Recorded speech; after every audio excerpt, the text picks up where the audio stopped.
Okay, class, let's go. Whoa, we're starting already? Step to the left, no to the right.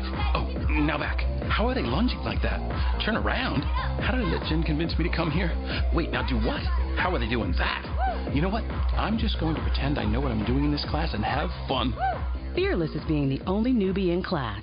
That's the power of the Blue Cross and Blue Shield Federal Employee Program. Learn more about our healthy benefits, tools, and wellness programs at fepblue.org/getactive. The first show for Horse Society Radio.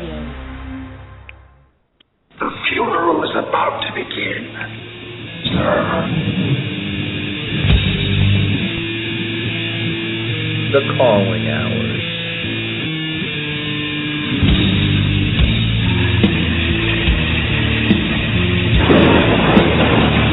When there's no more room in hell, the dead will walk here.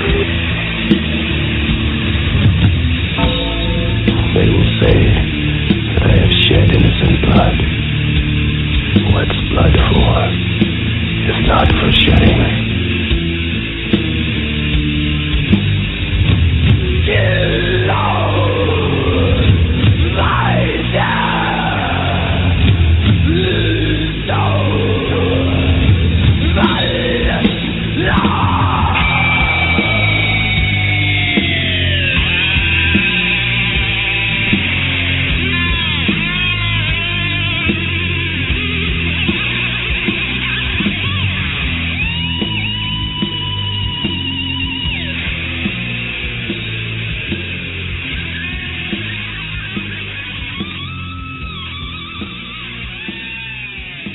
And welcome to The Calling Hours. This is your host, the Dedman, Michael Jones from HorseSociety.com. Tonight, my guests are the infamous Chris MacGibbon and Todd Loya of Creepshow Radio. Gentlemen, say hello. Good evening. So what's new, man? Much in progress, by the way. He is just sidetracked. Nothing much. Good to be here. How are you doing tonight? I'm good, man. I'm excited. You know, all those times you guys let me help out and be on your radio show, I appreciate it.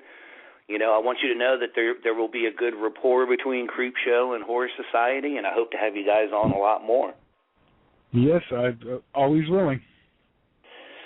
Well, since we're waiting on Chris, Todd, why don't you tell everyone a little bit about yourself and what you do and how you got into what we're doing today? Oh, well, okay. Well, I'm a lifetime horror fan, you know, since way back. I don't want to date myself, but I think my earliest horror memories go back to the original Chainsaw. And I know my first theatrical horror film was Nightmare on Elm Street 2. On a double bill with Dead Time Stories. Nice. Yeah. I'm pretty much. I consider myself more of an exploitation fan first, and horror just falls right in there. Right. Can you tell everyone how you met up with Chris and how you guys started Creepshow Radio? I wasn't Creepshow Radio, but I met Chris on an old website I used to run that shall remain nameless, and he had purchased something for me, and you know we just started talking about horror films, and actually out of that a friendship grew, and then he started Creepshow. And I just kind of jumped on somewhere along the lines when they went to the weekly format and started off on the Friday night show, and slowly but surely got bumped up to the Thursday night show, which has always been the flagship show. And it's been cracking ever since. I don't know. It's been a while now. I can't even remember how it all got started, but that's the short and skinny of that. Chris would be better on the origins of Creepshow Radio than I would, because, like I said, I jumped in a little bit after the start. Okay. Well, Chris, hopefully Chris will be here by the time we get to the interview. To let everyone know what we're going to be doing here this evening, tonight our main guests are going to be Matt Farnsworth and Diane Foster. the brilliant minds behind what I consider to be one of the modern slasher masterpieces, The Orphan Killer. In our horror movie section, we're going to be covering some horror movie toys this evening. We're going to discuss 2 DVD releases that are coming up, and we're going to talk about the uncut version of The Wicker Man for a short while. And towards the end of the show, we will have one of our feature sections presented by Metal Blade, actually. It's Metal Mayhem, Scriptures and Screams. Tonight's band will be Cannibal Corpse. And when we close the show, it will give you a hint as to who next week's musical guest is going to be. But since we're waiting on Chris, I think we can start talking about toys. Even though we're grown men, we still love to collect toys. This is true. The first toy I want to bring up, and we'll be talking about toys with Matt Farnsworth and Diane later as well, but I'm interested in this NECA's 8-bit Freddy Krueger based on the 1989 NES game. If anyone remembers, you remember what con it was where they did the Jason? It wasn't that long ago. Yeah, it was a Comic-Con just this past month, I think it was now. Okay. If you go online, not to show other sites, but, a source is a source, Bloody Disgusting has some incredible pictures of the box art. And while, it looks like it glows in the dark and everything, kind of like the Jason did, it's just cool to me now that these toy makers are going back and bringing back some of these more classic figures. If you remember, I believe that Jason was originally supposed to be the only one done like this. Yeah. And now if we want to get picky, now granted it wasn't an Atari, it wasn't a Nintendo release, but we did have Texas Chainsaw and Halloween on the original Ataris. What do you think, Todd? What do you think about this figure? Well, one thing real quick I have to mention, I don't know if you saw, and someone had posted their version of the 8-bit Michael Myers, which was made of Legos and looked dead on of the game because, they were just blocks back then. I thought it was really clever. Yeah, I can't remember where I saw, but it's somewhere out there on the internet. But I thought that was clever. I think it's actually pretty cool, especially the Jason one. I don't know if you've actually seen it up close. I haven't seen it in person. I didn't know anyone that went out to the con, so. The thing about that was NECA or NECA, they always release a few online. So some managed, most of the people I know who got a hold of them did not make it to Comic-Con because that's a mission on its own. But it looks really cool. The box art, the classic, Nintendo box, really makes, I think the packaging is what really sold those for me. Right. And plus, I still play both of those games, even as horrible as the Nightmare on Elm Street one is. Yeah, but still, just to have them. Yeah. It's funny, if you sit here and look today, they can't get the rights together to make any games like that. No. If you look at movie tie-in games, we don't get horror movie games like that, and it's a shame because we have the MA rating. But I've always been a proponent of wanting to see like a Mortal Kombat version. Just put all the movie monsters in there. Yeah, I know there was one someone made online that's actually pretty good that has all of them. It's, of course, unauthorized, but I know Chris has told me about it. I don't know where to find it, not that I'm saying go seek it out since it is unauthorized. But, yeah, definitely. That would be something that would be really, really, cool, especially for fans, do it Street Fighter style or Mortal Kombat style. Didn't the remake Nightmare on Elm Street Freddy end up in the most recent Mortal Kombat? Yeah, his character did. Yeah, the last one. Okay. Yeah, I was trying to. My brain was kind of working as I was saying Mortal Kombat style. It just kind of popped in there. I think the last I was going to say I think the last tie-in game that they did. I know the Evil Dead games pop up once in a while, but I know there was a Land of the Dead game on Xbox. I remember playing that, and at the time I didn't think it was that bad. It doesn't hold up as well today, of course, but... Yeah, I think the problem with a lot of them, a lot of those horror games from back then, is they weren't that good. like the NES ones, and I've never actually played the Chainsaw one. I have played the Halloween one for the Atari, and yeah, they weren't. We're gonna have to track those down and play them. Yeah, I'm hoping one day that can happen. I mean, Warner Brother they only hold the rights to Freddy and Jason now. Because I'm saying they could do something with those characters. I mean, seems like I wish they would. Yeah, it seems like a no-brainer to cast in on. Parents are afraid of getting the video games are afraid of getting sued by parents. So, well, to close out the, go ahead. No, I was just thinking, Call of Duty so much better. Well, yeah. Well, it's military based. That makes it okay. So. That is true. I did forget. So to close up on the Freddy figure, just to give you a few more specs about it, it will be a fully articulated 7-inch figure. Comes in a special window packaging like the Jason character did. And it will be available this November, so you can check that out at NECA's official website, or you can check the article over on bloodydisgusting.com. But staying in the same line, NECA has also leaked some photos for the alien Nostromo spacesuit. Have you seen those yet? I'm actually double checking which. Okay, yes, I'm looking at them now. See, and this was apparently also reported out of the San Diego Comic-Con in July. They're getting ready for the 35th anniversary of Ridley Scott's Alien. So what they're doing is they're going to be doing 7-inch figures of characters from the film. Captain Dallas in the Nostromo spacesuit is confirmed. Kane and Jones the cat.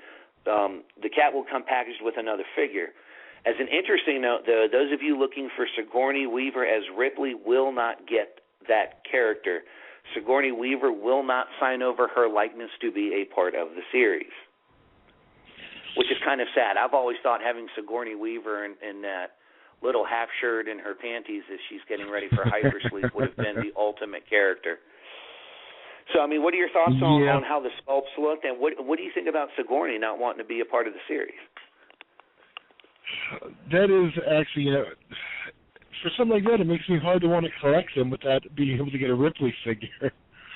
Oh, for sure. I'm looking at them now. I think the sculpts are fantastic. Yeah. Is this the same line? No, this is not, because I know they're doing the reproduction of the 79 Kenner alien, and the original figures that were supposed to come out after. Is that NECA also? I don't know. I haven't heard anything about this. I mean, I know these are the same guys that did the Freddy and the Jason one. Right. But I don't know if they have anything to do. These are going to be the 7-inch. I think the Kenner ones weren't that big, were they? No, they were like standard. They were more Star Wars sized, I thought. Yeah, exactly. And those because I saw those come out of Comic-Con also. There will be Ripley in that, but I think the difference is it doesn't look like Ripley like they used to do back. Yeah, thank you. It doesn't look like Sigourney Weaver. I know they used to do that a lot of times with the other toys. I don't remember Luke Skywalker looking that much like Mark Hamill. Well, no, I mean, I'll give you credit on that one. I agree. Yeah. But, I don't know if there's... there's rumor that for the Prometheus, the sequel or whatever they're going to do with that, I mean, there had been rumblings that Sigourney Weaver was interested in being part of a prequel to Alien. Right. So, I mean, I find it kind of, what would you think her objection would be to being a figurine? Maybe they asked it if it could be that particular figure. I don't know. And she was she was offended by that, but it would seem odd. You figure a marketing, something like that. That's a guaranteed moneymaker. It's not like you're going to walk into Kmart 8 months after release and there's going to be 100 of these sitting on the shelf. Exactly. I don't know. It could be a financial thing. I guess so. But it seems like these companies pay out the money for these rights anyway. Yeah, but you also think we've never got a Laurie Strode figure either. Well, that kind of goes hand in hand, though. I mean, when we had our discussion on Creepshow Radio when Scream Factory released The Fog on her DVD commentary interview, we all know this. She has basically ignored that part of her career up until now. Now that the anniversary edition of Halloween is coming out, now all of a sudden she's starting to get more and more involved. This is true. And I'm sure there are bootleg characters of Jamie Lee Curtis somewhere out there. I wouldn't find that hard to believe. I refuse to believe that that's not going on somewhere. Wait, I think those are custom figures. That's what they go with. Well, that's what I'm saying. Yeah. Back in the day, before wrestling figures really got big, I know people that were rigging up fake ones of those for the longest time. Yes, I do remember that era too. And now they can pretty much go buy anyone you want. Well, yeah, nowadays, hell, they come out with like 90 series a year anyway. So yeah, pretty much. Well, I want to wait for Chris for the last one, so if he doesn't call in for this, it's too bad. So we're gonna jump to the source material being found for the definitive version of The Wicker Man. According to several sources, Robin Hardy's classic The Wicker Man is going to be returning to the UK and US theaters this fall in a director's cut that is going to be restored by Studio Canal. It's going to be a 92-minute version, and it's for the 40th anniversary of the film. Now, we got to see this re-release not that long ago. I believe it was on Blu-ray. And, of course, we had the terrible remake with Nicolas Cage. Yeah. Yeah. What are your thoughts on this? They're basically calling it The Wicker Man: The Final Cut. Yeah. With theatrical release, do you think this is going to do anything in the U.S. theaters, or what do you think about this? I'm thinking we're going to get a few art house screenings. Maybe one in L.A., one in New York. I don't, foresee any kind of wide release for this. If you look at the number of theaters that did Halloween last year and doing Halloween this year, and that's an American horror classic. I don't see it doing huge, screens out here. I think it's for the call. I've always been a fan of The Wicker Man. I'm really anticipating checking this out. I know it's actually already slated for a Blu-ray release in October in the UK. So I don't know how soon it will start getting screened out there. According to the article source, it's going to open in New York City at the IFC Center on September 27th. From there, it goes to Chicago, Pittsburgh, Long Island, Los Angeles, Philadelphia, Houston, Denver, and more all throughout the fall.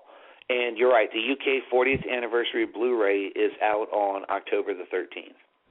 Yeah. I may just have to import that one if I don't want to wait. Oh, well, of course. Now, with this, let's go in this vein for a while. With the advent of Blu-ray and with all the special releases and stuff that are being released, you know how we're always hearing these arguments now from directors, and we can throw the new Evil Dead remake or re-imaging, whatever you want to call it, into this. All of these directors are now saying in these companies, oh, well, there is no uncut material, especially for the older films. Right. But with the newer ones, the director said there is no uncut missing footage from Evil Dead. Yet in the pre-release there was footage that wasn't in the theatrical. And with Paramount releasing the new Friday the 13th box set that's coming out, again that's going around. Oh, we have all the footage. And we're talking about a film here now that's 40 years old with The Wicker Man. And what did they do? They went through the vaults, they cleaned them out, and they found the footage. Do you think something like this is going to start inspiring more of these older films to look for the unreleased footage and re-release them? I don't. Like stateside, I don't foresee it as long as huge corporations hold those assets and rights. They just don't care enough. If you look at if you look at Jason Goes to Hell being cut in the box set, even though it's been uncut for years on DVD and VHS. Well, I mean, I go back to Part 7. You know, I still want to see the Doctor get it with the bush hog, man. Yeah. I mean, from everything that I've read, and and I've heard the footage exists somewhere, of the guy's entrails and guts being ripped out while Jason's sawing him in the stomach with it. Yeah. Did that footage make it onto from the work print footage on the VHS? I'm trying to remember if that's like. What on part? So you're talking about on Part 7? To the best of my knowledge, that footage is not available in anything that's been released to the public. Okay. Because I think I own almost every version of Friday the 13th in all its formats. And I don't ever remember. I mean, they say that it's not like a quick thing either. It's like the thing wraps around the blade and basically rips out of his stomach. Okay. So, I mean, if that was something I had seen on video, I think I would remember seeing that. No, I meant the deleted scenes. Oh, no, I don't remember seeing it on the deleted scenes either. I mean, I could be wrong, but I just don't ever remember seeing that. That is something I just, my memory sometimes, too much hot barley, sometimes I forget.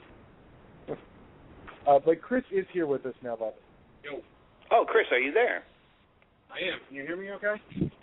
Yes, I can hear you just fine, sir. Chris MacGibbon, my other guest host, is on now. Chris, at this time, if you would you please tell everyone what you're famous for, how you got into it, and how you and Todd started Creepshow Radio? Well, I don't know if I'm famous for it, but I guess I'm known for it. I do have a horror blog radio show, Creepshow Radio. I also am the person who made video games on DVD, and quickly come out through Screen Factory, subsequent Screen Factory on DVD and Blu-ray, and I moderated the commentaries for those. Kind of it. I mean, I started Creepshow 3 years ago. 3 years? Like I told him, I wasn't there for. I mean, I was around, but I wasn't on the show after. Before. I can't remember. It was whenever the summer after I worked on the Health Representative, I met my original co-host.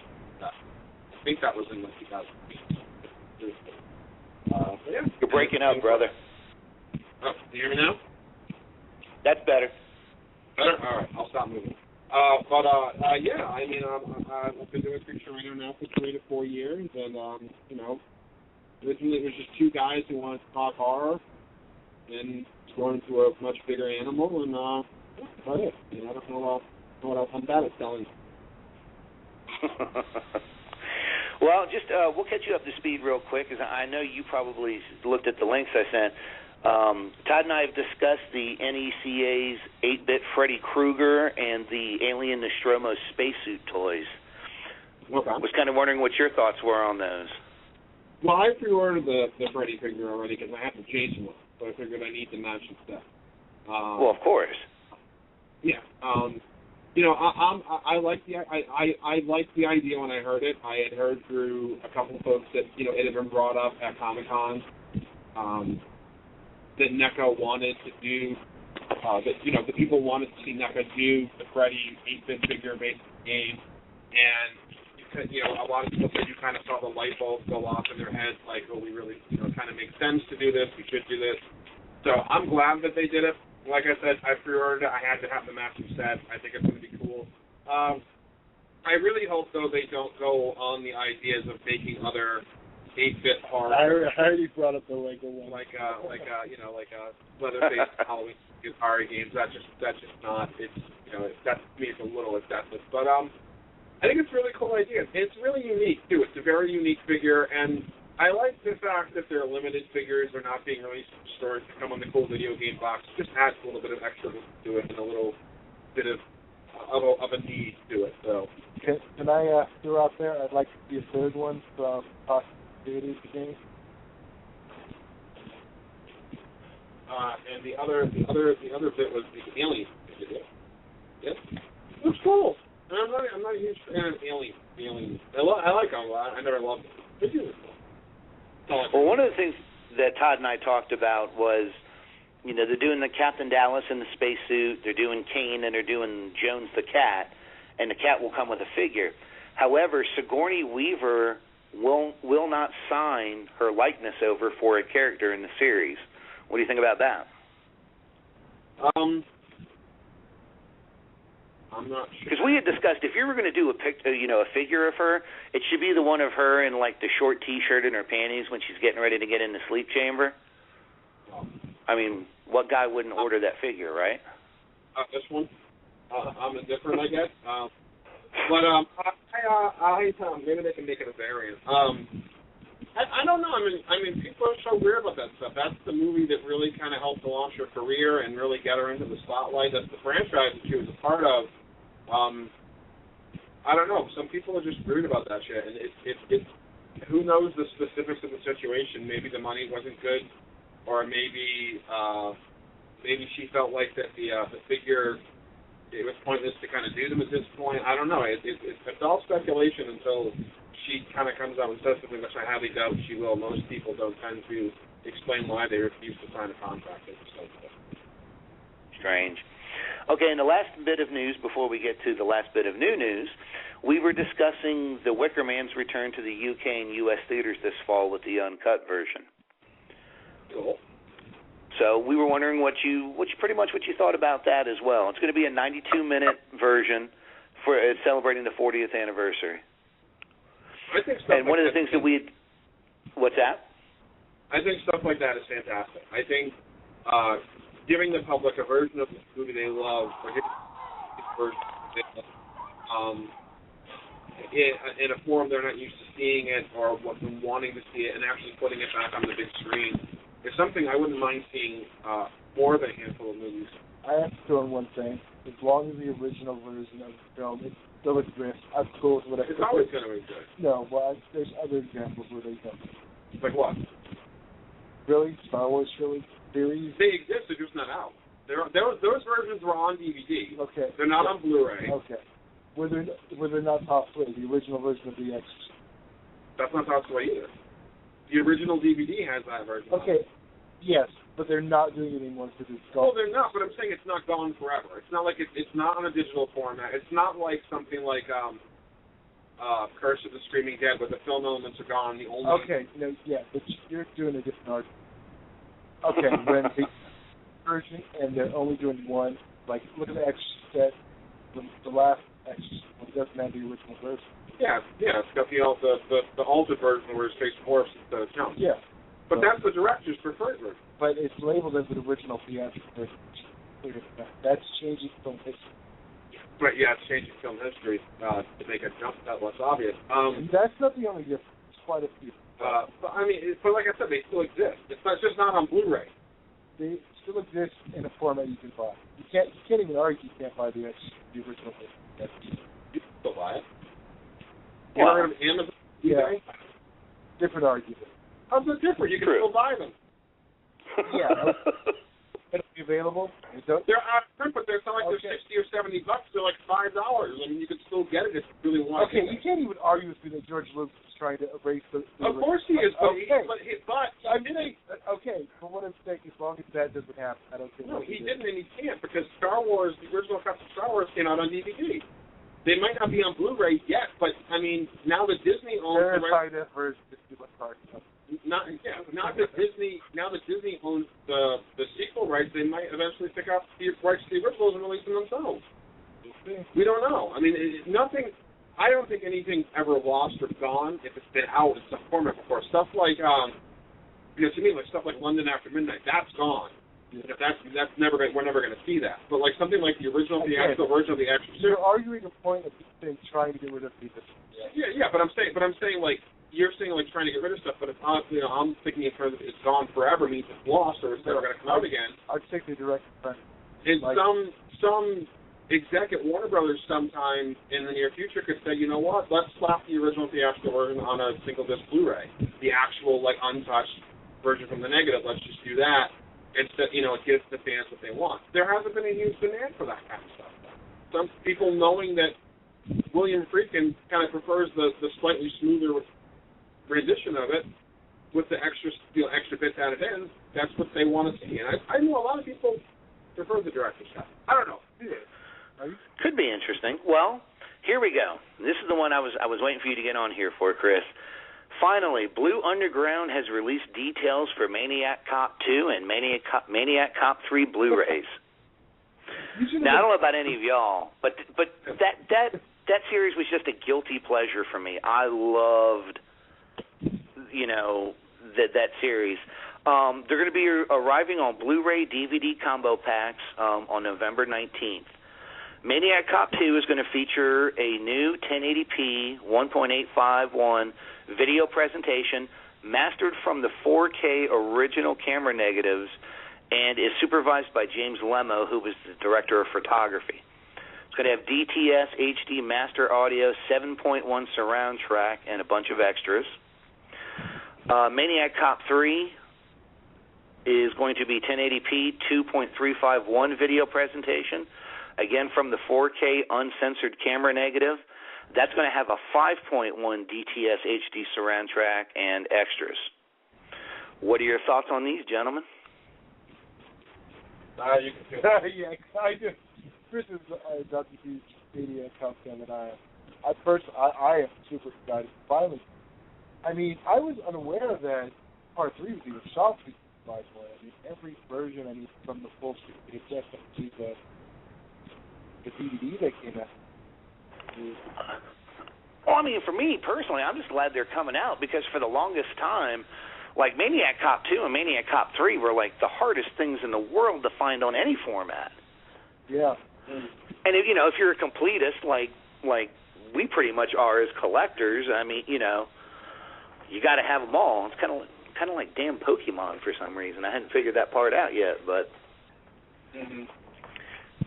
But I mean, what do you think about the treatment they're giving the discs? I mean, it sounds like they are going. I mean, to give Maniac Cop 2 a 7.1 soundtrack to go through all that, I mean, you're putting in some work to do that. Well, you have to remember, Bill Lustig owns Blue Underground, so it's no surprise that he's doing all that.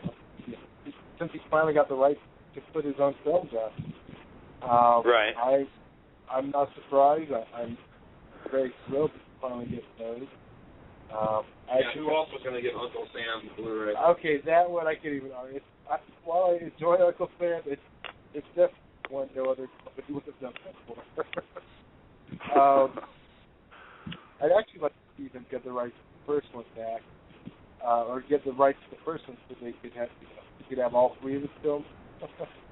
But well, I mean, there's speculation going around right now that they're remaking it, aren't they? Have you heard that? I've heard that about that one. That was being remade. But that's been a long time coming, though. That was, I think, even announced before the Maniac remake was kind of official. I think that there was talk about it because there was there's that one. I know.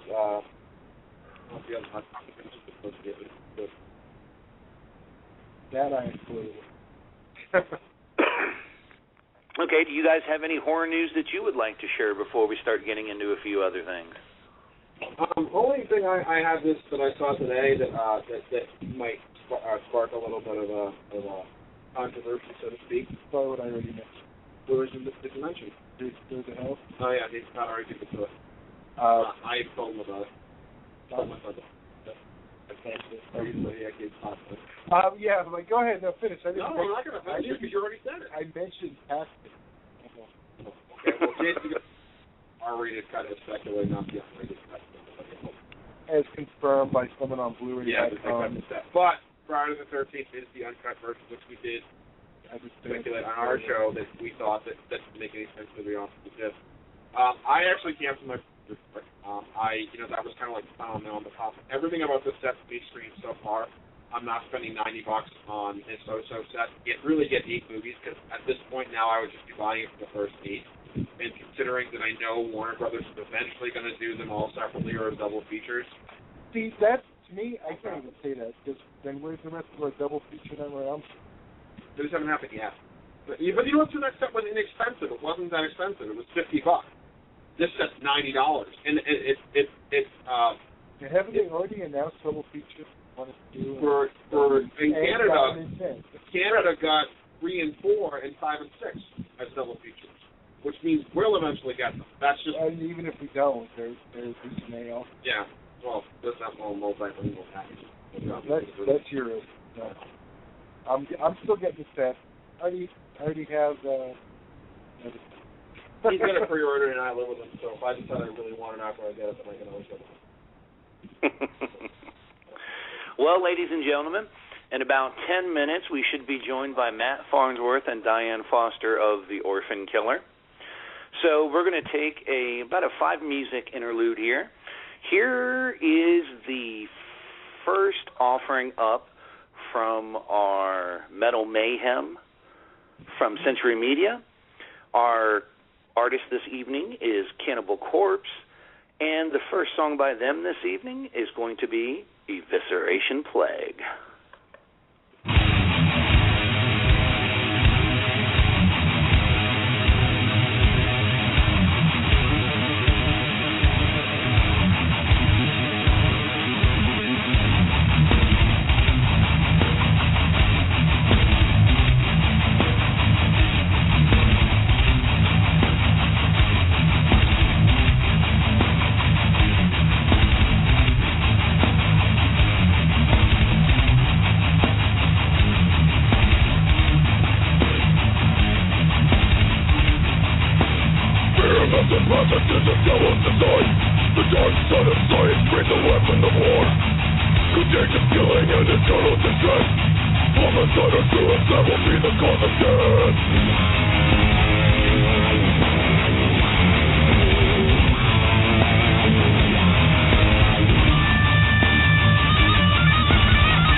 The remains of man, our extinction was by our design.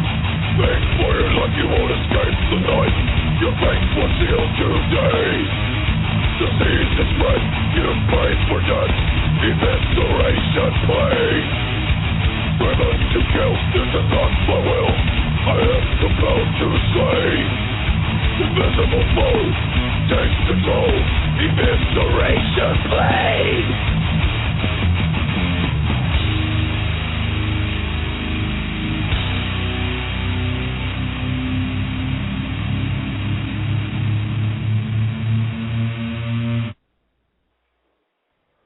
And that was Cannibal Corpse with Evisceration Plague off of their 11th studio album entitled Evisceration Plague.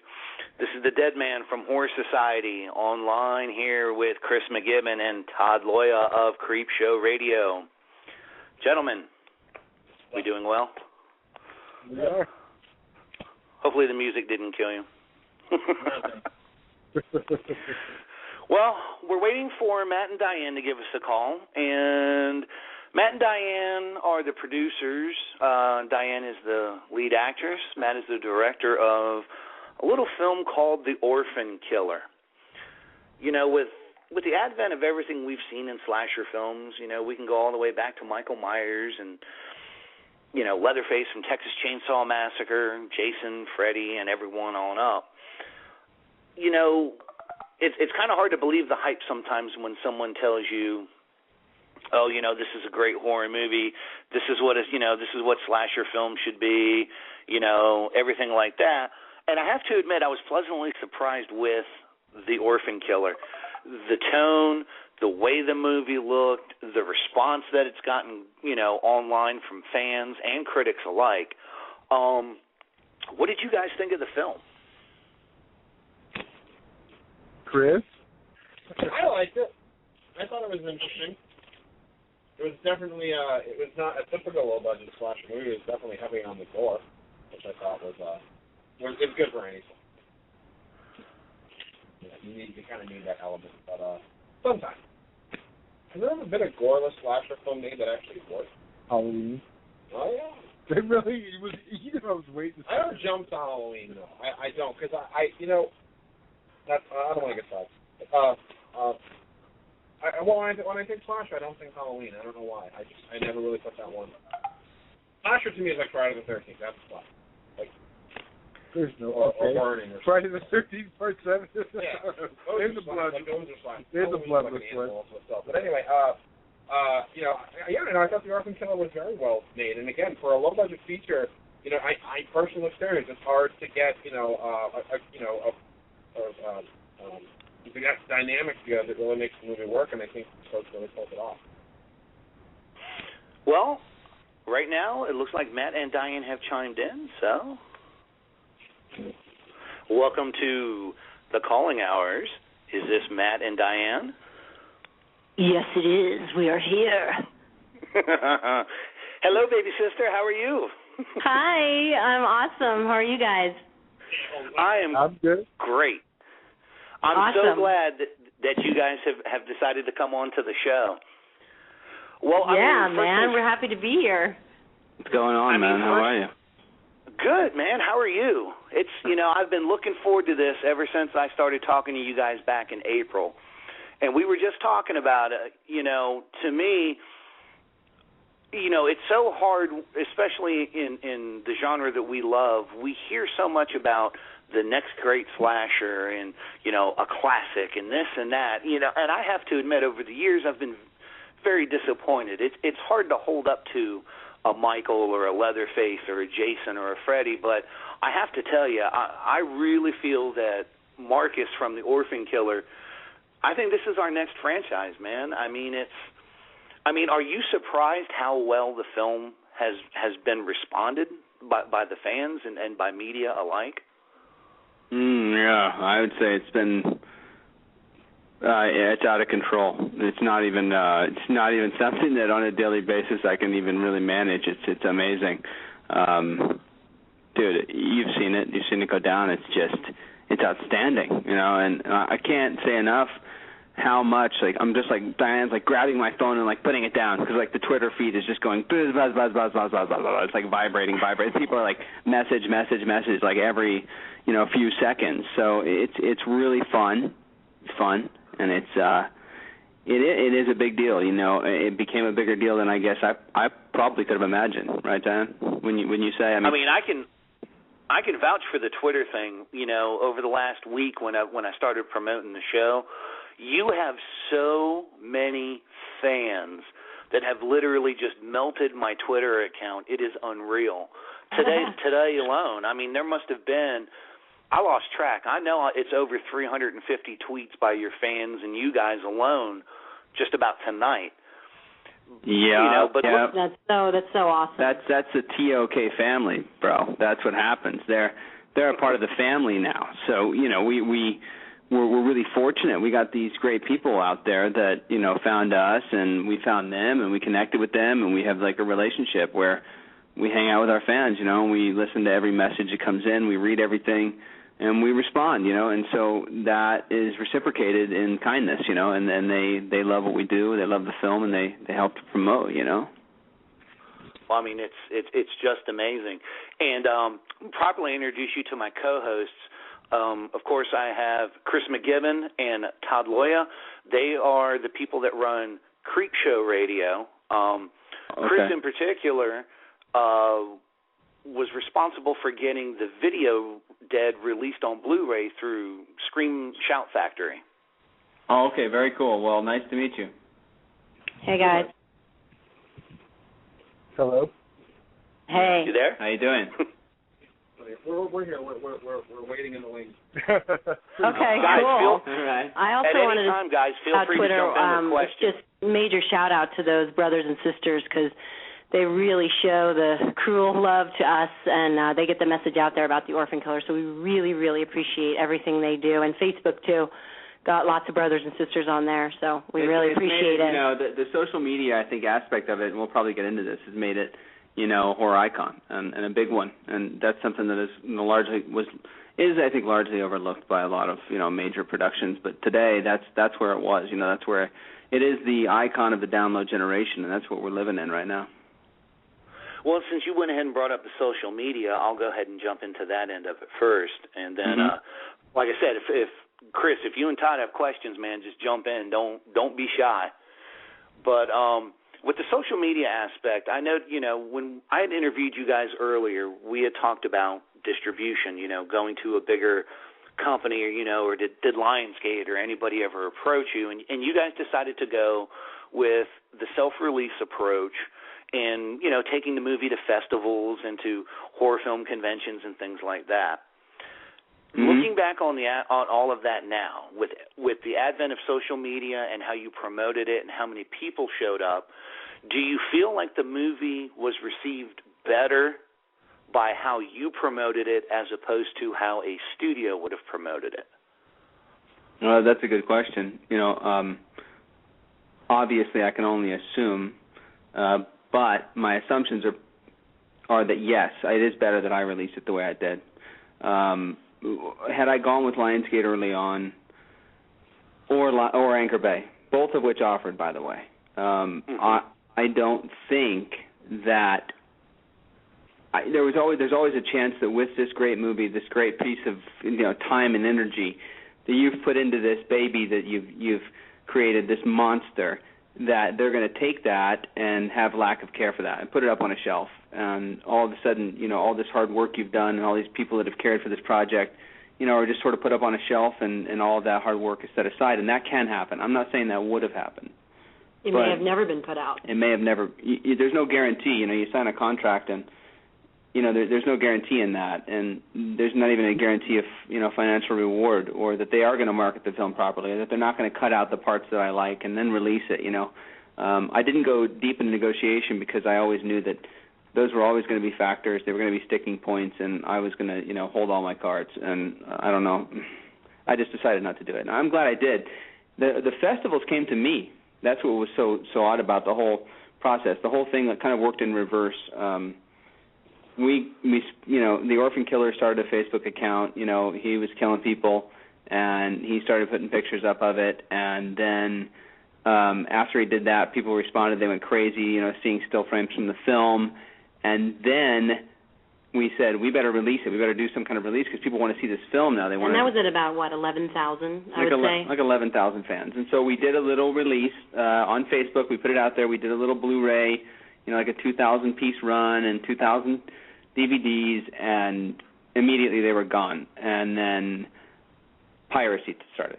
And we never even considered it, but, people in different countries all over the world were now seeing the film. So, these prestigious festivals obviously pirate films or must or know people to do because people in Spain, Sitges, San Sebastian, we were Morbido. We were actually honored at Brigadoon, the Brigadoon section of Sitges, which is really a prestigious festival. So anyway, they started to call us, man, and it was crazy. I was getting emails all the time like, can you premiere your film here, Morbido, Mexico, and then in the United States. So we decided to go that route, and I've never looked back, honestly. There was a moment in time there with the studio system. Diane and I, we went into Lionsgate, right? Well, actually, we met with Joe Roth at Revolution Studios. And, Joe's a big-time, big-wig, guy, just produced Alice in Wonderland, or what was that, The Wizard of Oz, too? Oz, yeah. Return to Oz, or whatever it was, James Franco, that movie. And he called Lionsgate and said, you got to put this movie out. So I talked to the president of Lionsgate. And, we just kind of went around about it. And then they didn't respond to me sort of as quickly as we would like, and so we, took TOK into Lionsgate Studios unannounced, just right into Santa Monica, walked through the front doors, past security, up to the top, and demanded to speak to acquisitions. I wanted my film back.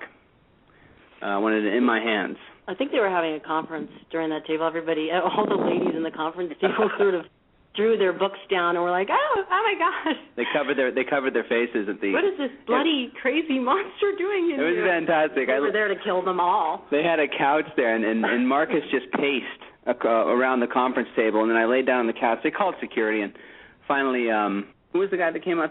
Public relations or somebody came out to talk to me, and so we kind of we sort of said, hey, we're going to do that. We're going to send a clear message. Obviously, I got a phone call back the next day, saying that you shouldn't bring a character that scary and frightening into a major studio, and that was a dangerous thing to do, and blah blah blah. And I just said, hey, whatever. Obviously, this is not going to be a thing for us. So that's sort of how that went down. Well, seeing as how popular the movie is now, have any of those places tried to come back to you about picking the movie up? No, I have people who've been interested. I did a deal in Germany, and I'm not supposed to say that because the film is banned in Germany. But I did. We're going to get to that in a minute. Right. Well, it's being released through Austria and Switzerland. Yeah, it's being released through there. So I've been doing deals myself, on that end. But speaking on that front, there have been people that have approached us to represent the film to certain distributors. They want to sell the film internationally in the United States. So I have been meeting with those people, and I finally found some guys that I like that see the film as Diane and I see it, which is their first words were, this is the next Halloween. This is the next thing for us. We really want to take this. And they're a company that is trying to become a bigger distribution company. And they're in Hollywood. I mean, they're on the west side of Los Angeles. I mean, they're a big deal already, but they need that big icon like a Saw or a Halloween, and so I'm happy with them. We're talking right now. We're working together to take the picture out. Okay. Well, I mean, let me bring this up then. You guys just recently did a screening down in how do you pronounce it? Merida, Mexico, in a graveyard, wasn't it? Yeah, Merida. It was. That's through Morbido Film Festival.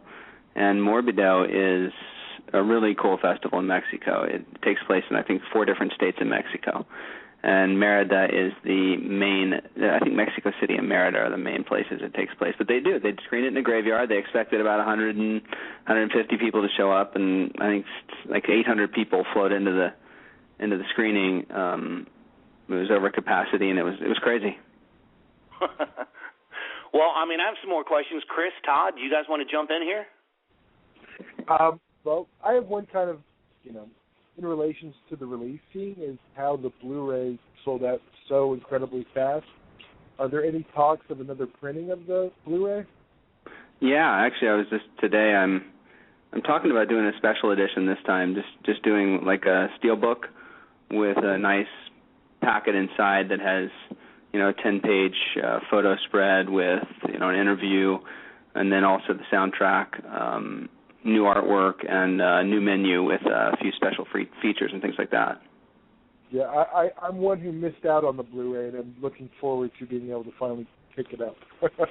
Oh, fantastic. This is going to be really cool because, I'm working with my guy in Germany, and people are loving the release. He did an A, B, and a C side, really cool versions of the film on Blu-ray with, it's like a digital media book.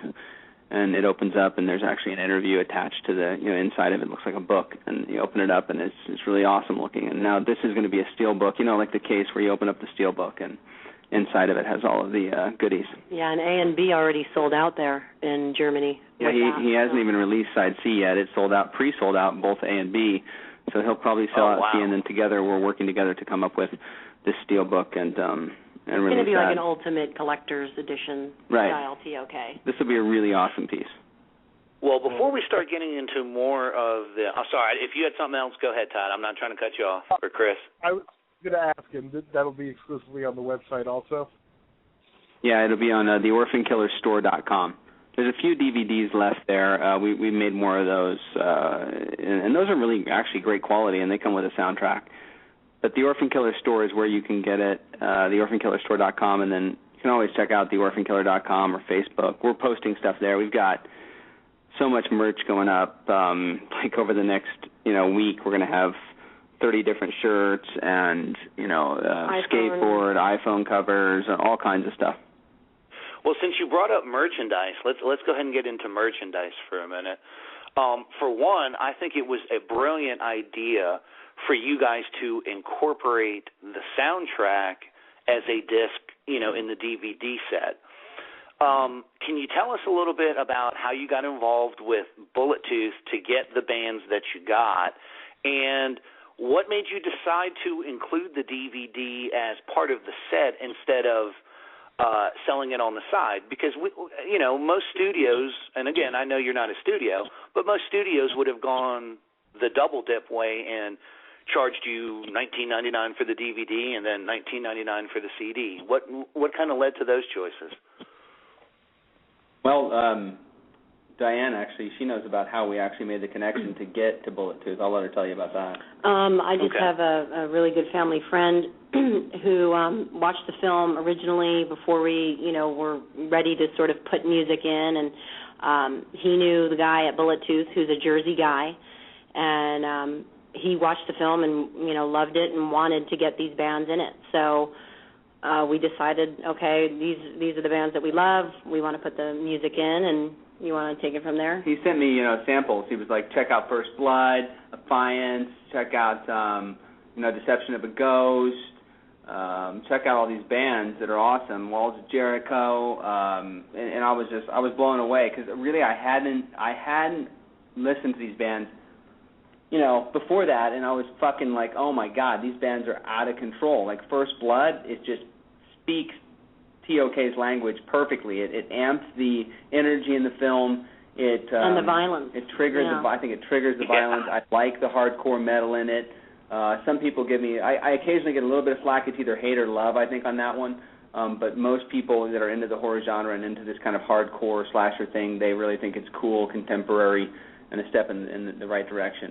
And I think that's one of the reasons why we decided to put the music with the DVD instead of making it separate, because this movie is that metal music, and it is that feeling and that rage that we wanted people to have. So why not have the awesome soundtrack with the interludes from the film in between it so that they can enjoy it in their car, on their iPod, from a marketing whatever. side, marketing-wise, you really have to. I mean, like you said, we're not a studio. Like, people at first... Now, it's actually grown since we did this release. People at first were like, they didn't know who we were, they didn't understand. So I think that the soundtrack being included helped them to say, well, if I don't like the movie or whatever, I get a soundtrack out of it, and I know some of those bands. Right. Honestly, at least I'll get a track out of this mother. Yeah. So I was like, I knew they'd like the film, but I had to throw something in to say, hey, just check this thing out, and that was sort of like a gift to say thanks for, actually checking this out, putting your money out on something that you don't immediately recognize, because there's a lot of films made, and there's a lot of horror films made, not that are the Orphan Killer, but that are horror films that are, pretty good films. And the only thing that separates those films from the Orphan Killer is somebody watching them. I have to get people to look at it and check it out, and that's what happened. The soundtrack helped to get people to come in and purchase the film. Oh, I agree. I mean, of course, if you guys have been listening, you heard Cannibal Corpse before you came on. Big metal fan myself, and yep. The thing that really intrigued me about the soundtrack was I had not heard of any of the other bands on the soundtrack except for Born of Osiris. Right. And I loved some Born of Osiris, let me tell you. But I can't lie to you. My favorite song on the whole CD is track 8, A Bullet for a Pretty Boy, The Deceiver. Yes. To me, that is just the song on the soundtrack.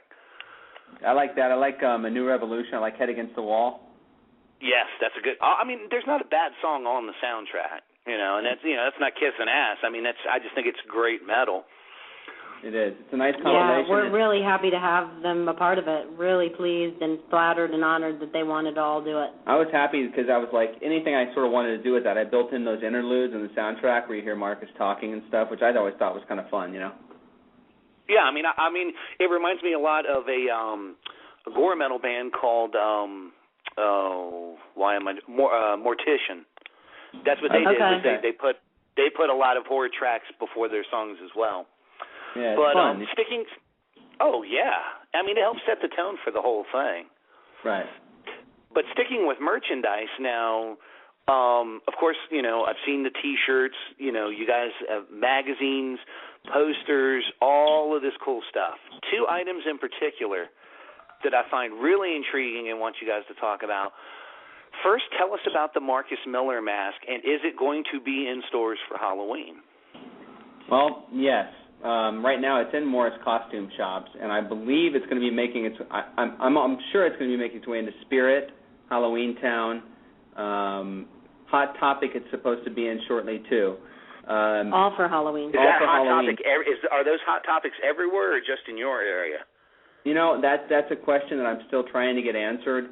Hot Topic is on it. It's 100% go. It just depends on how many stores it's going to be in.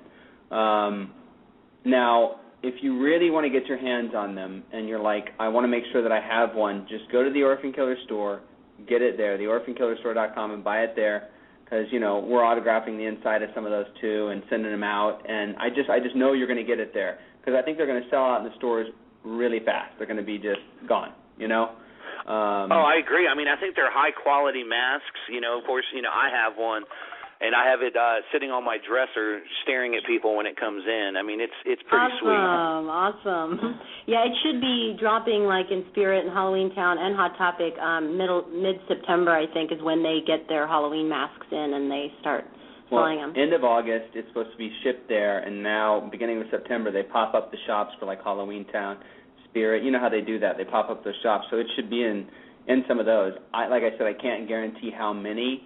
Like, it might be only like 3 or 4 masks in each city, So if you see it, grab it. Yeah, if you see one, just grab it. It's going to be gone. Right.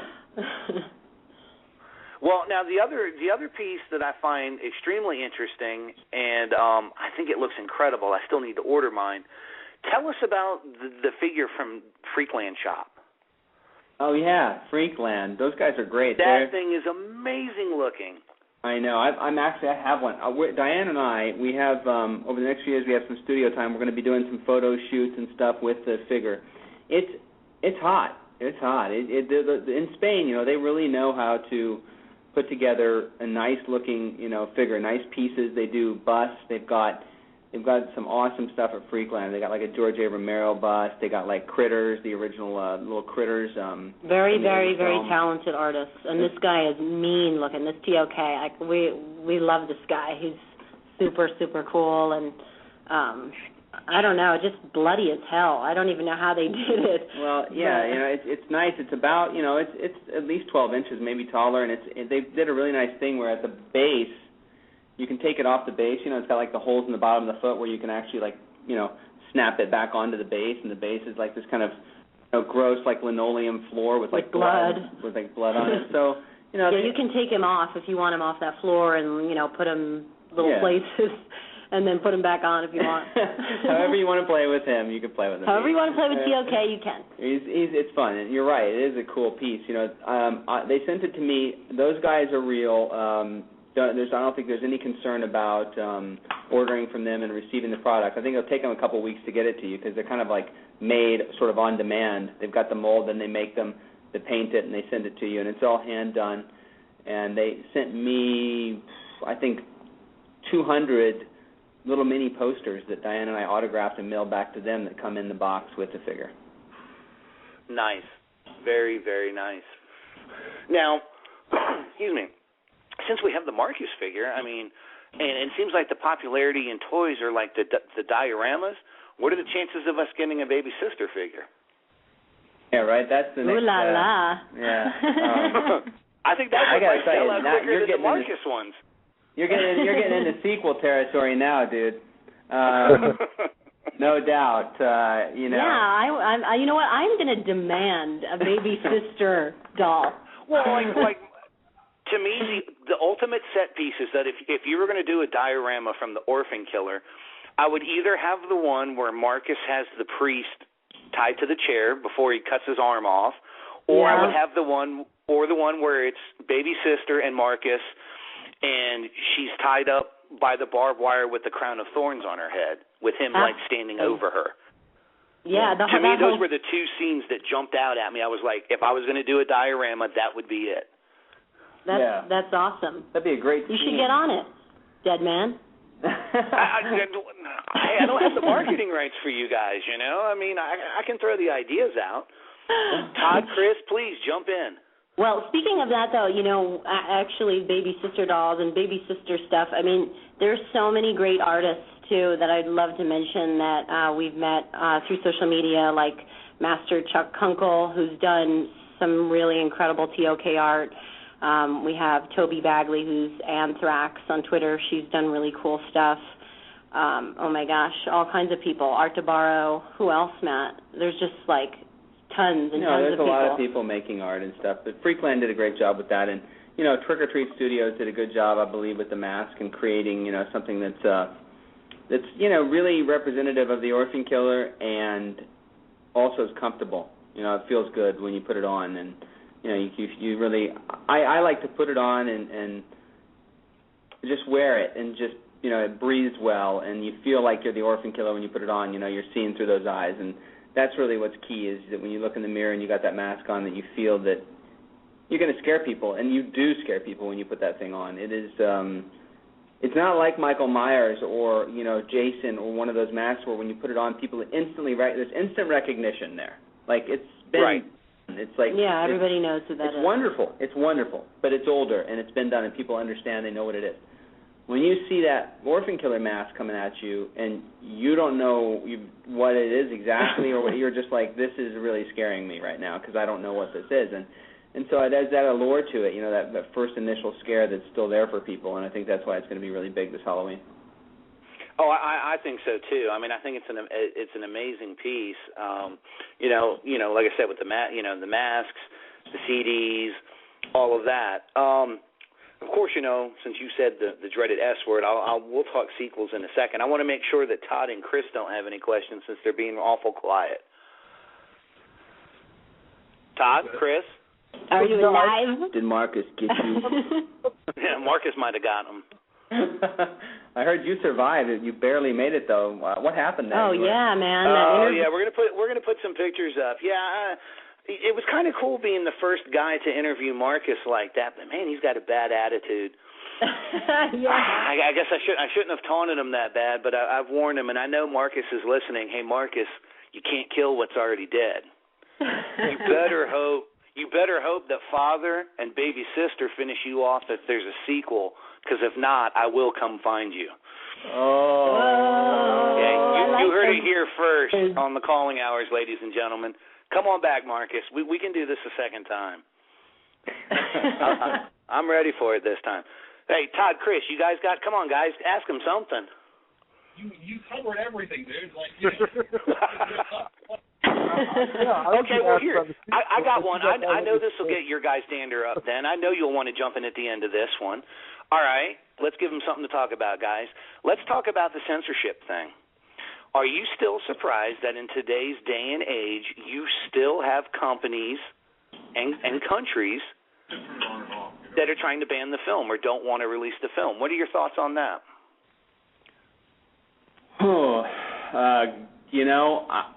What can I say? It's people are still small. I guess a smaller-minded, mentality out there in certain places. People who are the people anyway? Like, do you know? Like, who are the people? Yeah, who are the people making these decisions? Is like, that tells me what I can watch. I want to see this person, and I want to. I'm not going to tell you what I want to do to him, but I want to know. We're not on regular radio, man. Speak your mind. Yeah, I mean, it's like, who is sitting down and judging the film and saying, now, I don't know about this. I think those people really need to be fired. It's not appropriate. They're hurting people here, and I don't get it. Like, it's a fucking slasher movie. What is the big deal? I guess because of the acting and because it's so powerful and because it feels realistic in areas, there's a mainstream a thing out. I don't know what it is, but they just can't get their head around it, and it's so powerful that obviously viscerally impacts them, and they say, I was scared, and I think this is. And we have to ban your movie for glorification of violence. Right, because we're afraid that it's going to endanger our youth. Well, I mean, I don't know if you guys saw it. It was on the BBC, and I think we talked about this on. We talked about this on Creep Show Radio on Chris and Todd's show, that over in Italy, they were banning the remake of Maniac based basically on what you guys just said, saying that it wasn't feasible basically for public consumption. Right, they did that in New Zealand too, right? I believe so, yes. Mm-hmm. Yeah, I don't know about that. How do you deal with people that are that small-minded? But then they'll let beer ads run to your 3-year-old on football games until they're 18 and just immediately ready to party. I mean, it's crazy to me. Like, it's an art form. It's weird. I don't know how to change that, but I think it's pretty unfair. Art is art, and people should just really take it as that. Sometimes people just have such a thin skin for that kind of thing, Oh, I mean, I agree. Todd, Chris, I know you two aren't on censorship. Let's hear what you guys got to say.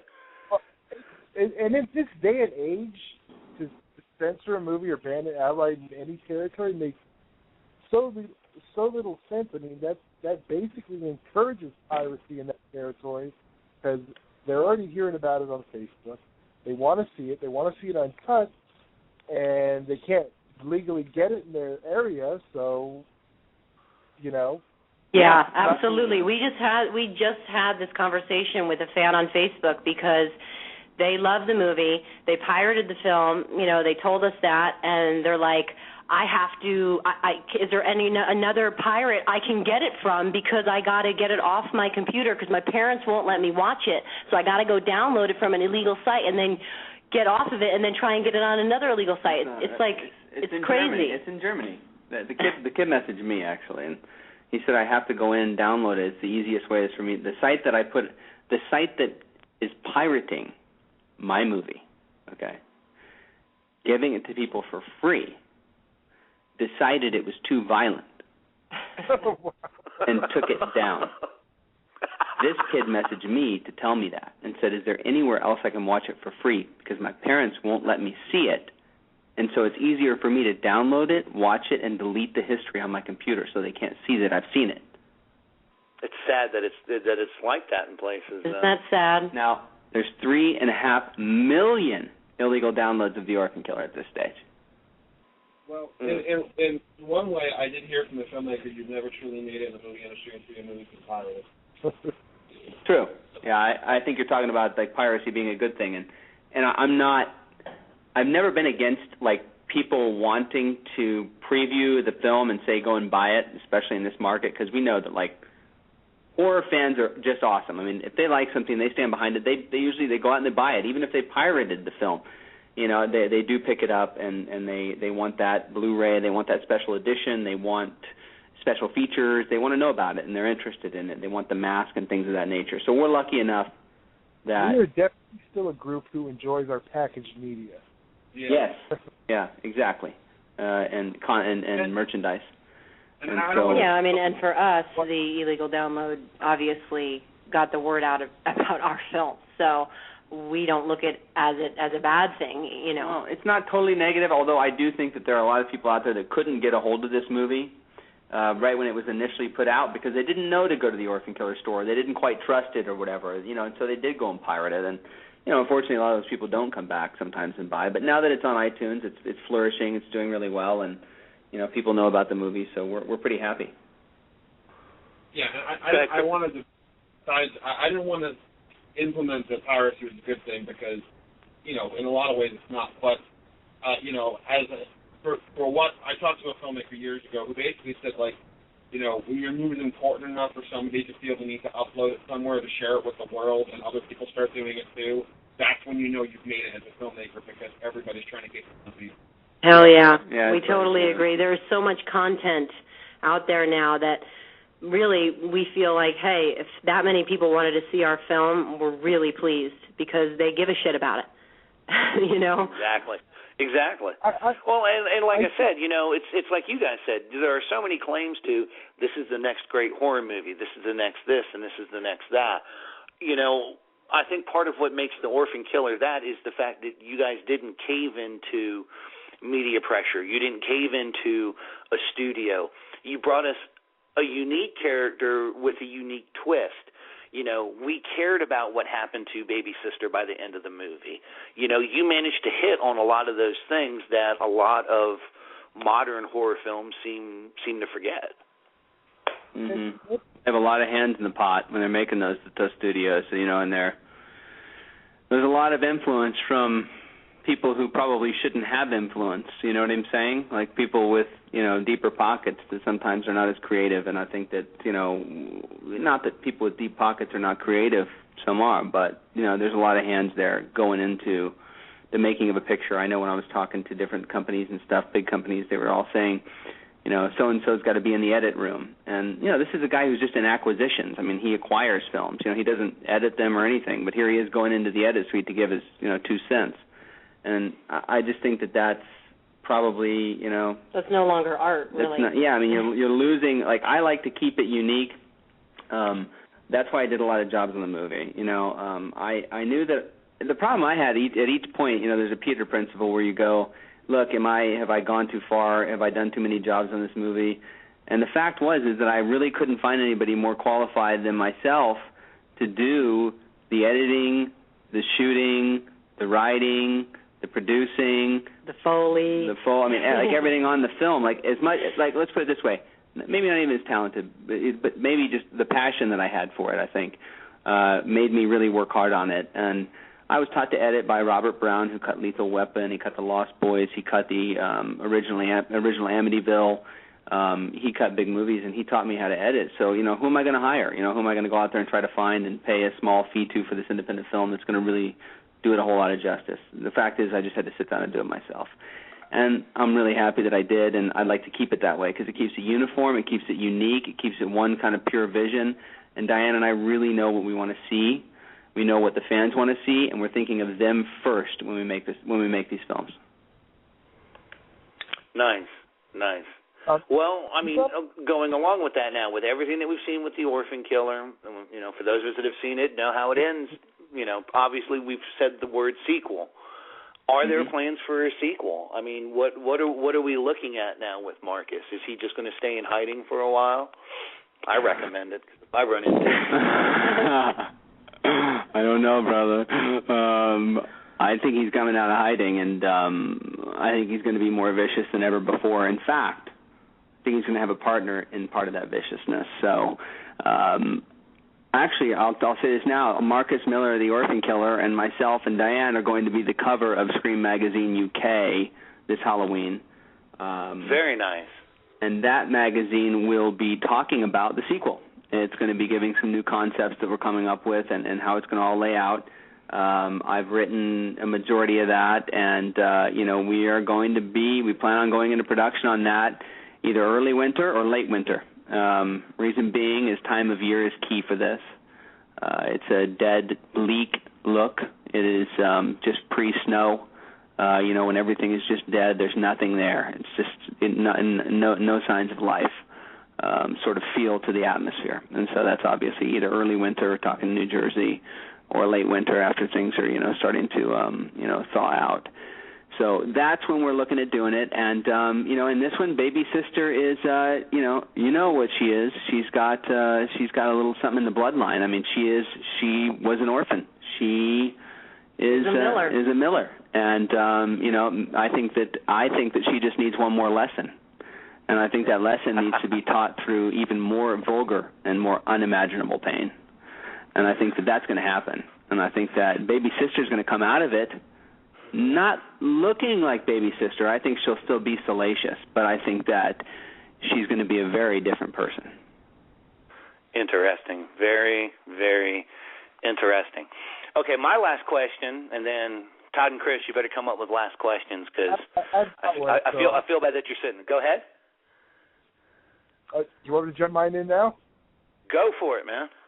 Okay. Well, you brought up modern horror earlier, and I was just curious, what modern horror out there right now, last few years, whatever, do you enjoy? I mean, has there been anything? Are you asking me personally, or are you asking them? No, I'm asking them. He's asking us. Okay. Yeah, I haven't watched anything. I'm going to be honest. I haven't. I've only watched older films. We're really. I think I've watched The Exorcist again. I think I've watched again and again and again and again. I think I've watched Jaws a few times. I think I've watched. I mean, I've never seen like any of the modern contemporary movies. I've never seen like any of those. Like who are the guys like? I don't even like the new guy. I've never seen any of the new slasher films. To be honest with you, and the only ones I really watch are I'll watch some of the Friday the 13th. If that pops up, you bet I'm just going to sit there and be like, okay, here we go. I'm going to watch it. And then any Halloween movie pops up, I'm watching it. Any Nightmare on Elm Street older versions pop up, I'm watching it. But I didn't even like a lot of foreign horror. Yeah, we like Italian horror. I'll go to see Red Lights. If anything Argento pops up, I'll watch it. There we go. That's what I like to hear. Yeah, so like anything like that. Like in fact, I got to check out some other films. Like there's some films I haven't seen that I need to check out. So I really try to stay in that old school type of feeling and just sort of put my own spin on it, my own feeling and life into it because I'm a younger filmmaker, and I in some ways, and so I just try to put my own feeling into that, and don't try to keep up with the times necessarily. I just want to make a good movie, and I like the '80s. I like that feeling, and I like the look of those films, and so that's what I do. I'm trying to think of anything I've seen. Yeah, no argument there. I tend to find myself watching the same ones from that era over and over. Although I do. Due to the radio show, I have to watch a lot more newer stuff that I would on my own or in the past few years. Some stuff we get surprised, though. Yeah, that is true. But sometimes we'll see, a lot of times we'll see movies, at the independent theaters. We're big supporters of independent film. But they're not always horror. They're all kinds of different genres. But really, I think we both find ourselves watching those kinds of movies. Now, do you guys, let me ask, outside of the Orphan Killer, of course, do you guys see yourselves continuing in the horror genre outside of Marcus? I don't know about that. I really couldn't say. Probably. My films are always going to be intense and violent. Iowa is a violent and intense film. I didn't just make The Orphan Killer. I made Iowa, which was at Tribeca Film Festival in 2005, and it was theatrically released all over the United States. And, so, I mean, it's a drama. It's a crystal meth drama. Of course I had to have sick violence in it. I would never not have that in there. So, people it walks a fine line with me. I think that, you talk about like Cronenberg or somebody like that who, like a history, did he do a history of violence? That's Cronenberg, right? Yes, it is. Yes. Yeah, I mean, like, I love that guy. Like, I get into his movies, they're just so intense, and so I think whatever I make, it's going to be intense, probably. We have some other ideas, too, about... I got a movie, I got a movie I wrote called, like, I'm kind of one of those guys where I write a lot. Like, I'll go, like in a fits of writing for, like, for, like, a couple of months, and I'll write something. I wrote a movie called Royal Punk, and I wrote that 12 years ago. And I'm just waiting to make that, and it's a crazy, it's a great psycho, movie. Punk, tattoo, desert, just sort of psycho murder mystery movie, and it's going to be a lot of fun, and I do hope to make that, So there is stuff outside of The Orphan Killer, but for right now I'm pretty focused on TOK. But I have been approached by companies to direct thrillers and direct other films, and big budget movies, $5 million pictures, but. I just, we're talking with those same companies about, putting the Orphan Killer sequel out, and they want to make it a trilogy. So we're talking a 2 and a 3, and that's really where my sights are set in the immediate future. Nice. Todd, Chris, any final questions for Matt and Diane? Chris? I've really got nothing. I have more of a statement. It's just I'm glad that, filmmakers out there, or at least today, are doing what you guys are doing. Because as much as I love Freddy, Jason, and Mike Myers, they've had their run.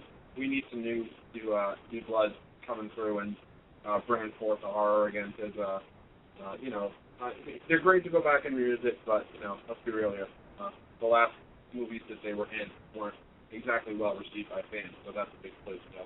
I'm glad. Amen, brother. I love hearing you say that. That is exactly the way that we feel. We love those horror icons too, but. Yeah, I mean, they've had their run and they've had their time in the limelight, and it's time for new blood to come up, and we've definitely shown that people love TOK and Marcus Miller, so we hope to bring that, and that it'll just keep being as well received as it's been.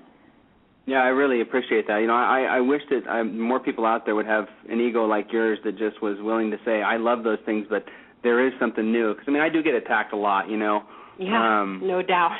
On a daily basis about it. I'm not trying to, take over, those characters and stuff, but I was trying to come up with something new out of that frustration of not having something new, to be honest. And just the way you feel right now, I was trying to fill that void. And I think I did a pretty good job of it. And I just want people to give it a chance and go out there and watch The Orphan Killer. Check it out, because it is a really good movie. It's a lot of fun. It was made with a lot of passion. It's not a tiny budget. It's got a nice budget, good effects, and fans that love it are saying he is the new horror icon. So embrace that. Really embrace it. Not just in America, but all over the world. People are saying it's a horror icon. It wasn't even released or even attempted to be released in Germany, and they were sending me letters saying, "Don't even try." That's kind of how powerful the movie is. So go see it. Go check it out. Highly recommend it. Well, I got a buddy of mine on Facebook who my buddy Calvin wanted me to ask you before I let you guys go. He's a big skateboarding fan, and you mentioned the skateboard as a piece of the merchandise. Can you tell us a little bit about the skateboard? Yeah, I'm making like 3 skateboards. I'm doing a baby sister, and it's that red photo of Diane. Have you seen the pink photo of Diane, like with the fishnets on, standing on the bed, topless? Have you seen that one? I think I've seen that one. I have so many pictures of you and Diane right now. I do. I have a file folder that's probably got 300 pictures. It's going to be the baby skateboard, and what is? I'm doing a Marcus skateboard. I'm doing a Cruel Creator. I'm doing like 3 or 4 different boards. No, but Baby Sister is Nobody Rides Better. Baby Sister. Nothing rides better. Nothing rides better. The Baby Sister skateboard, and it's going to be one of those ones where you're going to have to just check out Facebook, check out the post there, because it's going to be up there like in the next couple days. So go to Facebook, because it's not going to be available on the official store, because I'm having it made outside of the official store. So check out the social media, Twitter and Facebook, to find that. Okay, one last question just popped up. Who wins in a fight, Baby from The Devil's Rejects or baby sister from The Orphan Killer? I mean, definitely. Let's say this. After TOK2, baby from Devil's Rejects would be fed her own intestines by baby sister while she watched and whimpered. I'm telling you, it's going to be out of control. Let's do that in TOK2. Let's have her in there and let's do it. Yeah, right? I would love to get her in a film. Now, they're incredible, by the way. You know, that's is that Rob Zombie's wife? Mm-hmm. Yeah. Sherry Moon. She Rob played the film at a concert in New Jersey. And so he's a fan of the movie. I mean, he projected it on the Twins of Evil tour with Marilyn Manson. So, man, would I love to get her and him in something. I don't know if he does any acting, but that would sure be fun. That would be sweet. Well, Matt and Diane, I just want to thank you from the bottom of my heart, from Horror Society, everybody. Thank you for coming on to the show. At any time, please feel free to contact me if you guys want to be on the show again. If you need anything covered whatsoever, please drop us a line. You have a home here. For those of you that have not gone out and seen The Orphan Killer yet, please do so. And make sure to visit both Diane and Matt on their social medias on Facebook and Twitter, and make sure to hit theorphankiller.com. Thanks, guys. Awesome. Thank you so much. Cruel love to you. We're so happy to be part of the Horror Society family. It was our cruel pleasure, my brother. Talk to you soon. Thank you. Peace out. Bye-bye. Peace out. Ladies and gentlemen, that was Matt Farnsworth and Diane Foster from The Orphan Killer. At this time, we're going to take another small 4-minute break. We're going to do our next Metal Mayhem. This is Cannibal Corpse, Encased in Concrete.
And that was Cannibal Corpse with Encased in Concrete.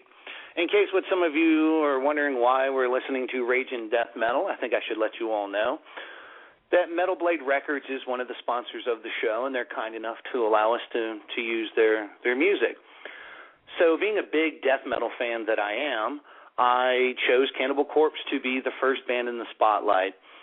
For those of you, do you guys listen to Cannibal Corpse at all? Are you guys death metal fans, or am I killing you with the music?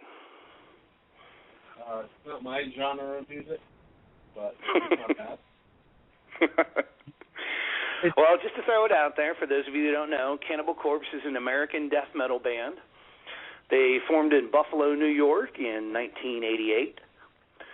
To this point, they have 12 studio albums, 2 box sets, 4 video albums, and 1 live album. They were one of the first death metal bands, I believe it was in 2003.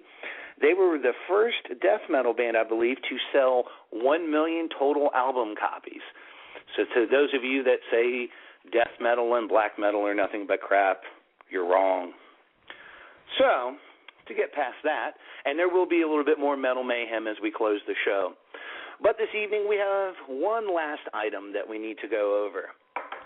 Our good friends over at Scream Factory sent us out copies of their release that came out today, Cockneys vs. Zombies. Now, before we even get into that, we have a Blu-ray giveaway. For those of you that are listening, if you would like to win a Blu-ray copy of Cockneys vs. Zombies, please be the first caller at 347-237-5099, and we will send a copy out to you. Gentlemen, what did you think of Cockneys vs. Zombies? Well, since Chris being the huge zombie fan he is, I'm going to let him go first on this one, because we actually watched it today, and we have not said a single word about the film on our opinion. Yeah. This will be our first time hearing what the other has to say, so I'm letting him go first. It's obviously the UK has been churning out quite a bit in the last few years, ever since 2003, 2004 when Shaun of the Dead was released. We see quite a surge of UK horror films and in almost kind of its own subgenre, UK zombie films, European zombie films that are coming from the UK have been kind of a thing for a while too. And when I had heard about Cockneys vs. Zombies, at first I didn't get the title. I had no idea what a Cockney was. I had to look that up because I was like, whoa, what? Is this a porno? What's going on? So, I keep talking. I jump, my mind goes to the gutter. And, I saw the trailer, and it looked like an interesting flick. So I was like, okay, I'll check it out, when it comes out. And we watched it today, I got to say that I did like it, but I wouldn't tell anybody that I loved it. I thought it was pretty decent, but it's fallen into the kind of trap that a lot of zombie films have fallen into, with the exception of involving a cast of elderly people. It really hasn't done anything that other zombie movies haven't done before. And that's kind of a trap that a lot of these are falling into. They're really just getting by with the run-by-the-numbers plot and, plot points that every other zombie film utilizes, and, they're just being done. The quality of the film is amazing. It's a really well-done movie. As most of the UK zombie films I've seen, with the exception of like a handful, they're usually shot very well. They're usually acted very well. Special effects are always handled very well. All that stuff is utilized appropriately. So none of that isn't solid here, and it's not, I felt like the movie was bad. I can't see myself telling somebody, yes, buy this. I would say rent it first before you sit down and buy it, because it is one of those, like, you might find yourself being bored of it because you could be telling yourself, been there, done that. There were a couple of funny bits that I thought were great at first, but then kind of wore out their welcome. The old man with the walker, I thought was really funny in the first, 10 seconds, and then it lasted for, a minute and a half, and I'm like, all right, this stopped being funny. You're talking about the one where he's chasing him after his nap? Yeah, and he gets out, like I said, the first 10 seconds seeing it was hilarious. I was like, wow, this is actually funny. But then they just kept cutting back to them, running from a growing crowd of zombies, and you're just kind of going. See, I thought that's what I thought was funny that the kids went back to.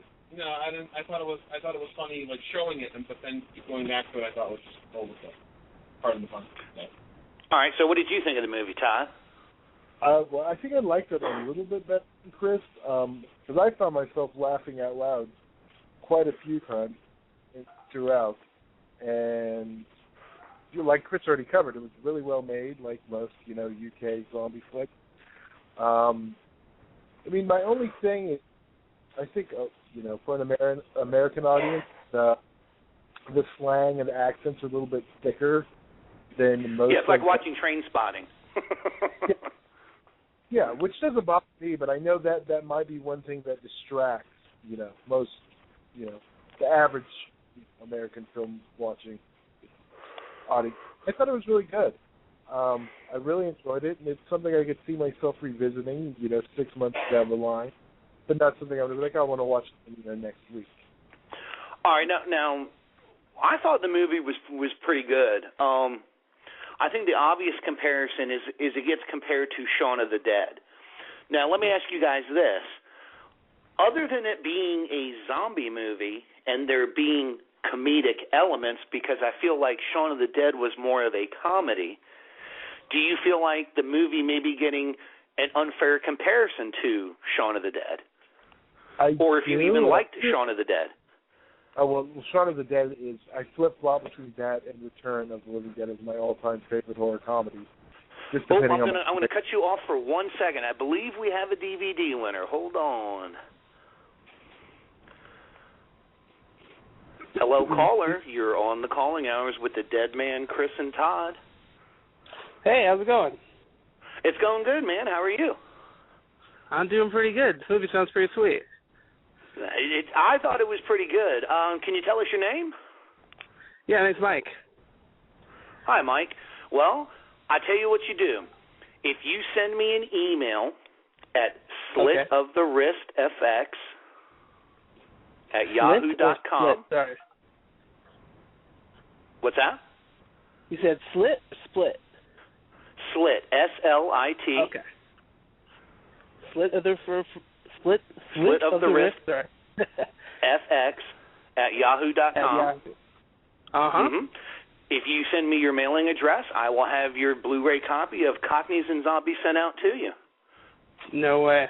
Pretty sweet. All right. No problem. How'd you hear about the show, man? Oh, I was just kind of browsing on a Horror Society, so I figured check out the radio show. Excellent, man. Well, we appreciate your support.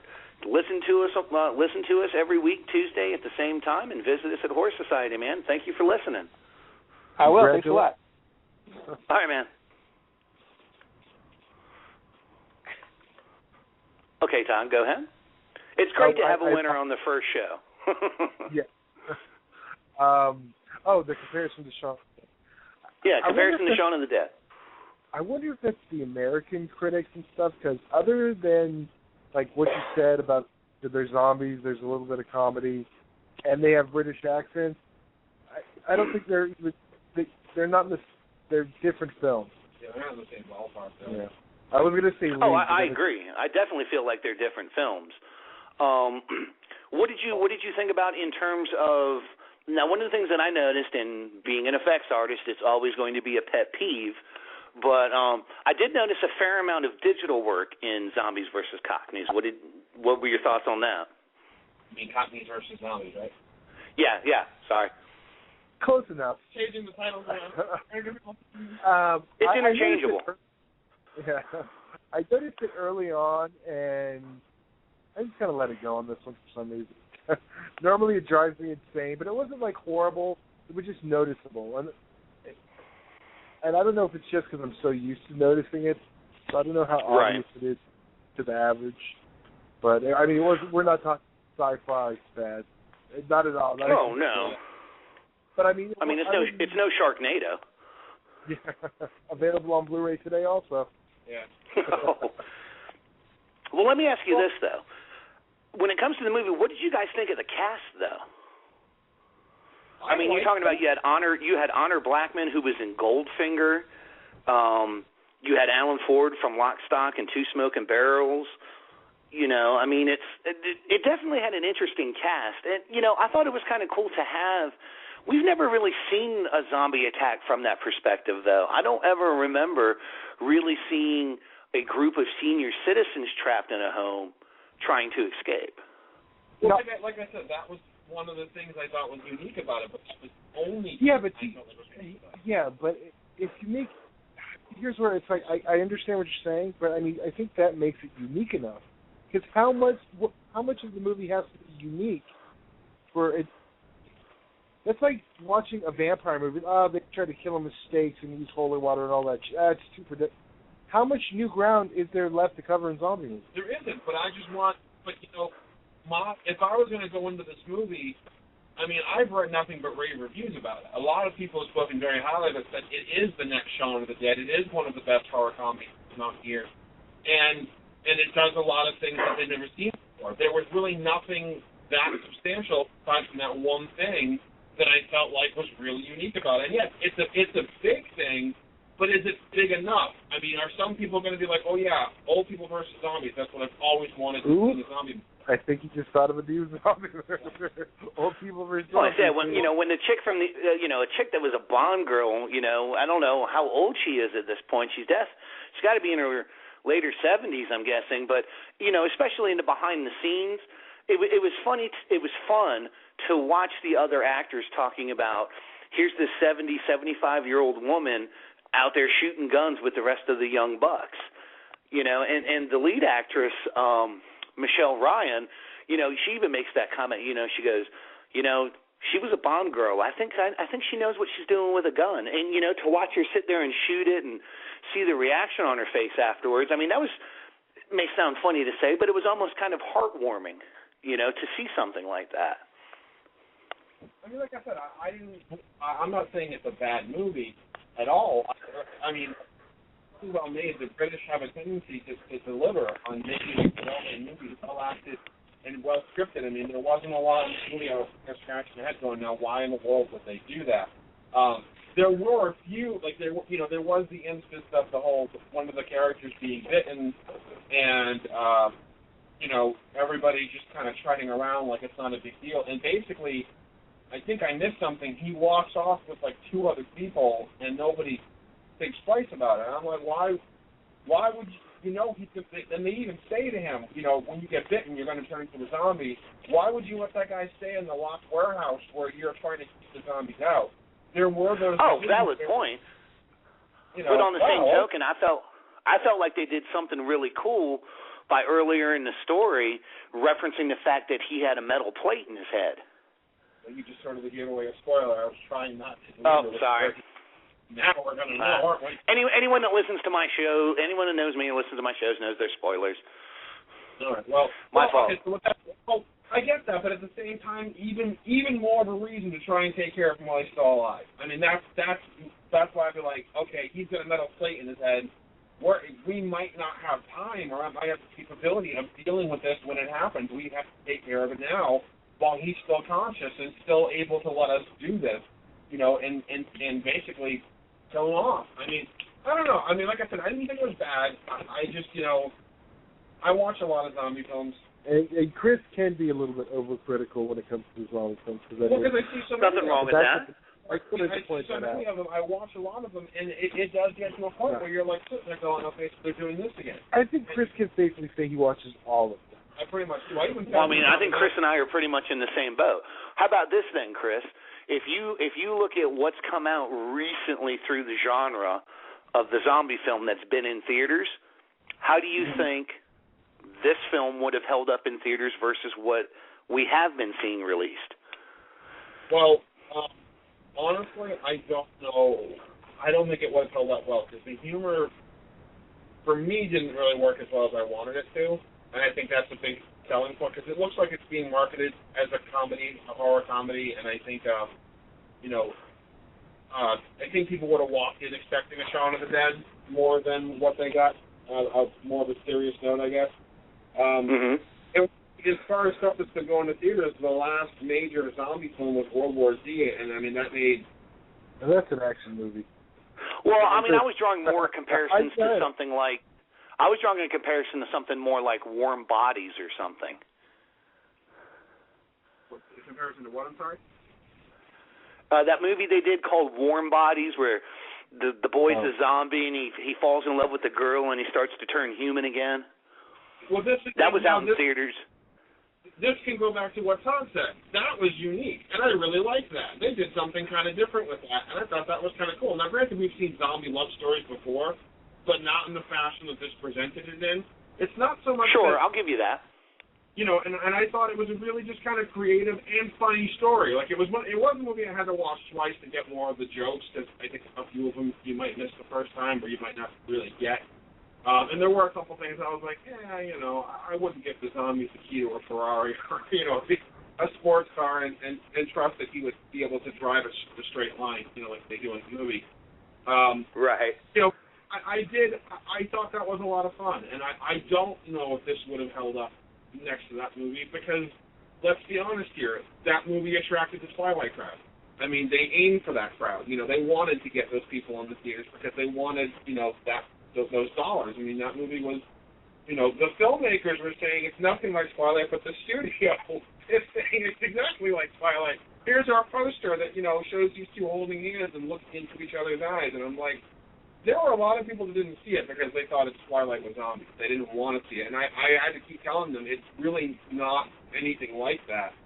I almost kind of think they you know, that they tried to stay as far away from that as they could when making the movie. And I always thought it was funny because everyone kept saying the studio wanted another franchise out of Warm Bodies. They wanted another Twilight. And there's only one book. The guy only wrote the one book. And a dude wrote that? Really? I think it was a dude.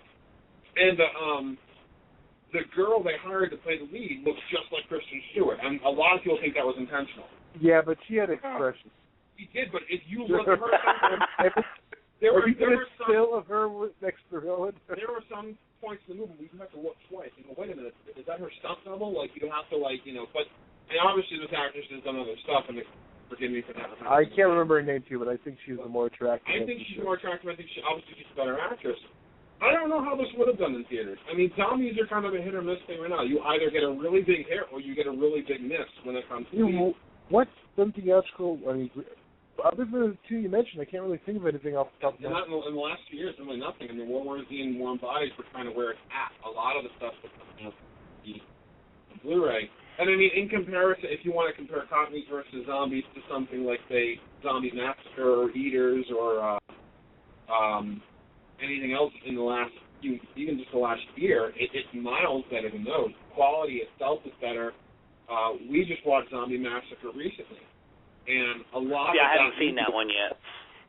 Yeah, well, you know, you don't really see it. You mostly just sit there and listen to people talk about why they don't have time to be where they are and why they need to get out. Every, 15 minutes, somebody stops and talks for 20 minutes about how they can't be there and how they need to get out. That's what the movie's about. I mean, it's like, you're like, okay, you know, they're not bad actors, and the special effects aren't bad, but it's the same shit over and over and over again. Like, we're really getting into, a motion of just repetitiveness that's getting really tedious and boring. And Eaters was kind of in the same boat. These two guys driving to go to this base keep stopping and talking, driving some more, stopping and talking, driving some more, throw a zombie attack in, driving and talking, rinse and repeat. It wasn't like it was anything mind-blowing or anything that kept your interest. Cockneys versus Zombies, at the very least, will hold your interest. I mean, at the very, very least. It has good acting. It's got a good script. Like I said, the humor can be a little hit or miss. It was for me. I mean, you know, but I didn't think it was a bad movie. I just thought it was... I found it very funny. Well, of course you did. I enjoyed it as well. It was a good movie. I didn't think it was bad. I mean, like I said, I would rank it pretty high up there if I was going to do a top 10 of this year. It would be your top 3 of zombie movies this year. Well, gentlemen, we have reached the end of our show. I want to say thank you for coming on. Again, tonight, my guests were Chris MacGibbon and Todd Loya of Creepshow Radio. I highly recommend you go and listen to their show. Every now and then, the Dedman's been known to drop in when schedule permits. Gentlemen, would you like to send out any personal thank yous real quick before we go? Negative. Well, I'd like to thank you and Horror Society for having us on tonight. What is that? And you guys are welcome anytime, and you know I'll have you back on. So, as we say goodbye to Chris and Todd, I want to thank you for listening to The Calling Hours. I want to invite you to come to Horror Society at www.horrorsociety.com. And until next week, before then, our last Metal Mayhem for the evening from Metal Blade Records comes from next week's featured artist. The artist is Cattle Decapitation. The title of the song is Forced Gender Reassignment, and this is the Deadman telling you to rest in peace.